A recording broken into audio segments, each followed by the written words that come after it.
Hi, in this video I'm going to show you how to score on LacrosseShift using player stats. In this example I'll be doing a field lacrosse, but if it's box lacrosse or any kind of lacrosse or women's lacrosse, then it's very similar in nature. So once you're ready to score, you'll be on the roster tab, and there's what you want to do is roster the players. So there's a couple ways you can do that. You can either check off this box at the top that rosters all the players on the team, then you can uncheck a few players if you like, or you can individually check the players that attended the game. So if you'll notice at the top, it says Ryan Miller is the starting goalie here. So this is the first goalie selected.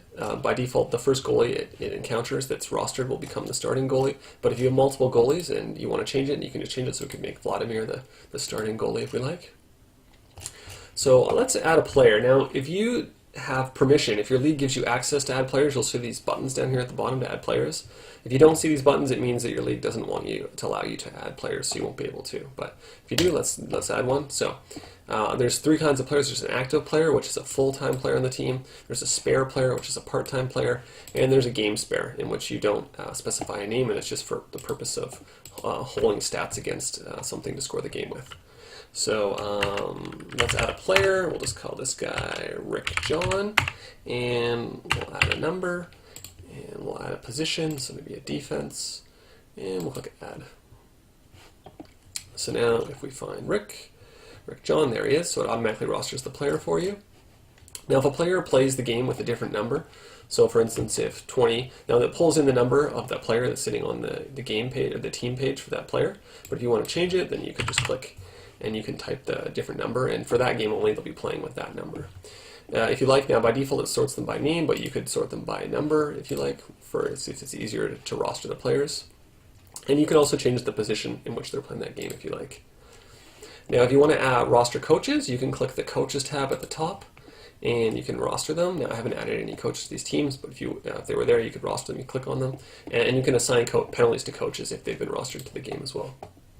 Now you notice these green dots. This means it's been saved. So as you do any kind of scoring in the interface, from the rosters to the actual scoring of the game, everything's auto-saving. So if you'll notice I check this, it's orange really quick, and then it turns to green. So orange means it's pending the save, and then when it turns green, it's been saved. I think now we're ready to score the game. So there's two ways you can move into scoring. You can click score at the top beside roster, or you can click continue to score game. So I'll click continue to score game. And the first thing to know at the scoring interface is the period and the clock time up here. So this is how you manage the time events as you put the events in. So once the game will be initially as not started, and you can click this start play button, and it changes it in progress, and it starts the clock running. Now you can stop and start the clock by clicking on the button, or you can use the spacebar key on your keyboard. There is shortcuts like the spacebar key. So for example, if you want to add a goal, you could click the goal button, but you could also push H for home and then G for goal. And those shortcuts are listed under this dotty menu under shortcuts right here. So you can see the different shortcuts you can use. If you need to adjust this clock, you can use the up arrows and down arrows to change the period or the time, or you can just type in the clock as well. And then when you go into event, I'll show you that you can also edit the time. So let's start the clock, and notice I'll click at the goal right at 40, so 14:40, and I'll click it now. So it pulls in the clock time of 14:40 for you. So that's the score, and we'll say there wasn't an assist. Now if you want to edit it, maybe I clicked it too early, then I can change the time there. And you can change the period as well. The strength, so was it full strength, or was there a man up or a man down when the goal was scored? And we'll click save. Next thing is penalties, so we'll add a penalty.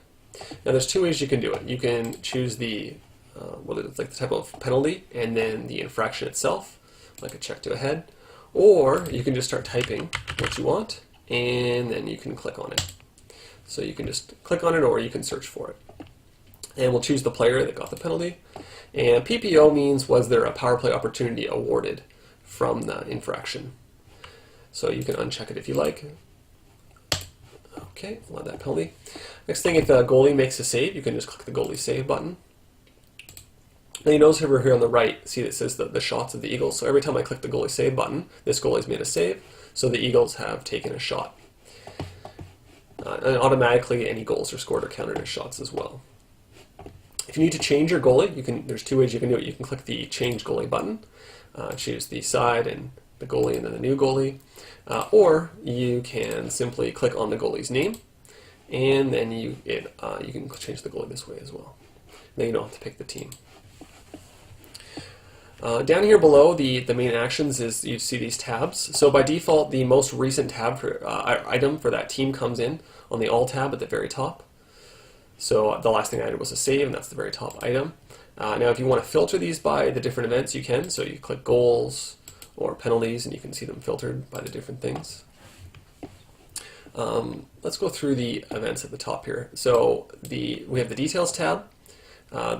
Now this holds the game number, the type of game, regular season, playoffs, exhibition, the time zone, the date, time of the game, the facility, the field it was played at.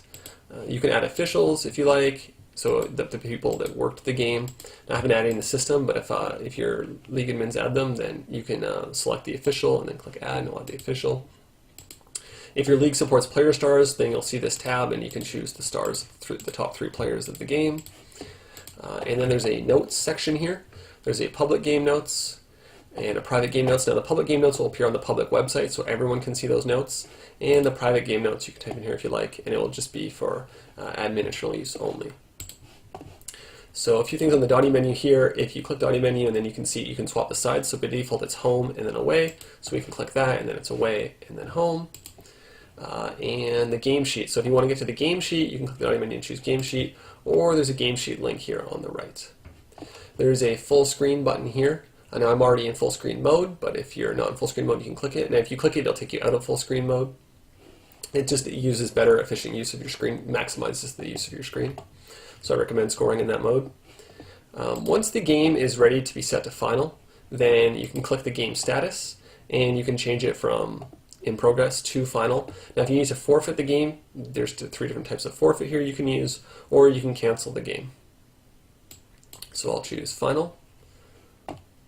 Now if you need to make changes to the game events once the game's been final, you could still add a goal or a penalty or a goalie save or other game events, and it will still save them. That's not a problem. Now up here in the top right hand corner, you see it says connected, and there's a green circle, and you see these green dots. These are all the events as you add them that are saved. But if you're in the event, this means that you're currently connected to the internet. Now in the event this turns orange, it means your connection's dropped, whether you're on Wi-Fi or maybe your internet cable popped out of your computer. You could still continue to score, even though you don't have an internet connection. As long as you don't close your browser tab, all the events will just be added as orange, unsaved, and then as soon as your internet connection comes back, it'll automatically save them, turn them green, and then you're good to go. So that's all there is to scoring. Thanks for watching.